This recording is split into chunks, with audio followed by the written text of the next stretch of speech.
मुख्यमंत्री देवेंद्र फडणवीस पालघरमध्ये पोहोचलेले आहेत। दुर्वेस जिल्हा परिषदेच्या शाळेत ते पोहोचल्यात।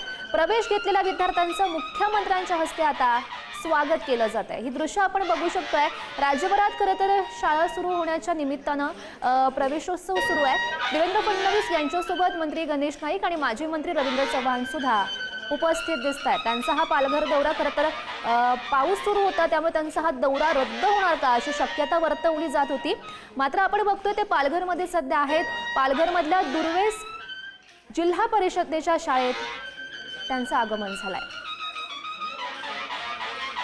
तर मुख्यमंत्री देवेंद्र फडणवीस यांच्या हस्ते जे आज विद्यार्थी आलेले आहेत त्यांचं स्वागत केलं जाईल। आज शाळेचा पहिला दिवस आणि त्याच दिवशी खरं तर सर्व शाळांमध्ये शिक्षकांकडून महत्त्वाच्या नेत्यांकडून विद्यार्थ्यांचं स्वागत केलं जात आहे। आणि आता या शाळेमध्ये मुख्यमंत्री देवेंद्र फडणवीस हे विद्यार्थ्यांचं स्वागत करतील आणि त्यांचा पहिला दिवस साजरा करतील। शाळा सुरू होण्याच्या पहिल्या दिवशी खरं तर प्रवेशोत्सव सुरू आहे। प्रत्येक शाळांमध्ये राज्यभरातला हा प्रवेशोत्सव सुरू आहे।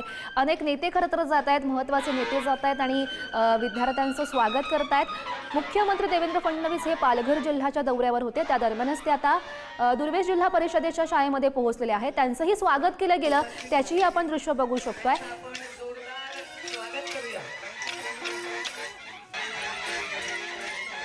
माझ्या आदिवासी बंधूंना हा फायदा झाला पाहिजे या दृष्टीने सगळे करार आहेत। त्यांच्या प्रशिक्षणाचे करार आहेत, त्यांना कॅपॅसिटी बिल्डिंगचे करार आहेत, त्यांच्या स्किल डेव्हलपमेंटचे करार आहेत।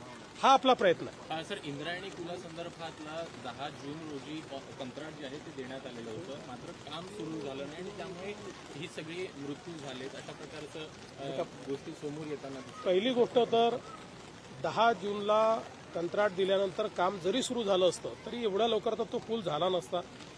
याच्यामध्ये जिल्हाधिकाऱ्यांनी हा जो पूल आहे हा धोकादायक आहे अशा प्रकारची घोषणा केली होती। गावकऱ्यांनीही तिथे पाटी लावली होती की हा पूल धोकादायक आहे। दुर्दैवाने पर्यटक त्या ठिकाणी आले, काही प्रमाणात अनेक वेळा अशा गोष्टींकडे फार लक्ष आपण देत नाही, म्हणजे कोणाची चूक नाही आहे त्याच्यामध्ये, पण किंवा इतका तो कमकुवत झाला असेल असं कदाचित त्यांच्या लक्षात आलं नसेल तर पर्यटक त्या ठिकाणी गेले। आता यातनं मला असं वाटतं की भविष्याकरता शिकण्यासारख्या गोष्टी आहेत। कारण मी ज्यावेळेस काल कलेक्टरांशी बोललो त्यावेळेस अशा वेगवेगळ्या प्रकारच्या पावसाळ्यात ज्या धोकादायक अशा जागा होतात पण जिथे पर्यटक जातात अशा 500 जागा आहेत त्यांनी मला सांगितलं की ज्याचं नोटिफिकेशन वेगवेगळ्या प्रकार, म्हणजे सगळीकडे पूल आहे असं नाही, काही ठिकाणी पाणी वरपर्यंत येतं, काही ठिकाणी पाण्याचा जो बहाव आहे तो वेगवेगळ्या प्रकारे आहे, त्याचं नोटिफिकेशन काढलं जातं। त्या ठिकाणी काही ठिकाणी पोलीस देखील ठेवले जातात, काही ठिकाणी गावकऱ्यांना देखील इन्व्हॉल्व केलं जातं। पण हे अधिक सजगतेनं आपल्याला करावं लागेल, कारण हे महिन्या-2 महिन्यापुरता स्पॉट्स वल्नरेबल असतात, पण तिथल्या सौंदर्यामुळे लोक त्या ठिकाणी जात असतात, तर त्यांना कसं सुरक्षित ठेवता येईल हा प्रयत्न आपल्याला करावा लागेल। त्या दृष्टीने निश्चित मी जिल्हाधिकाऱ्यांनाही सांगितलेलं आहे की भविष्यामध्ये अशा घटना होऊ नये याकरता अधिक आपल्याला त्यात काय काळजी घेता येईल। पण यात मला हे पुन्हा नमूद करायचं आहे की जिल्हाधिकाऱ्यांनी काल मला ज्यावेळेस याचं ब्रीफिंग केलं त्यावेळेस हा धोकादायक आहे याचं नोटिफिकेशन देखील निघालेलं आहे आणि तशा प्रकारे गावकऱ्यांनी देखील त्या ठिकाणी म्हणजे लोकांनी त्याचा वापर करू नये अशा प्रकारची विनंती केली होती। पत्र दाखवले रवींद्र चव्हाणांचं की 80,000 रुपये या पुलासाठी मंजूर करण्यात आलेत आणि त्याच्यावरून आरोप केलेत की जर हे पैसे मंजूर केले तर खर्च का झाला नाही। असं आहे, काही लोक देशाच्या सेनेवर आरोप करतात, देशाच्या शौर्यावर आरोप करतात, त्यांना गल्लीपासून दिल्लीपर्यंत फक्त आरोपाचं पडलं आणि अशा लोकांना उत्तर द्यायला बसलो नाही येते।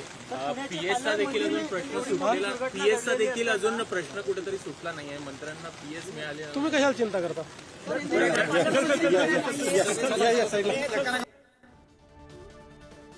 मुख्यमंत्री देवेंद्र फडणवीस माध्यमांशी संवाद साधत होते, ते पालघरमधून बोलत होते। जी काल घटना घडलेली होती, इंद्रायणी नदीवरचा पूल कोसळलेला होता, तर जिल्हाधिकाऱ्यांनी आधीच सूचना दिलेली होती, हा पूल धोकादायक असल्याचं जाहीर केलेलं होतं।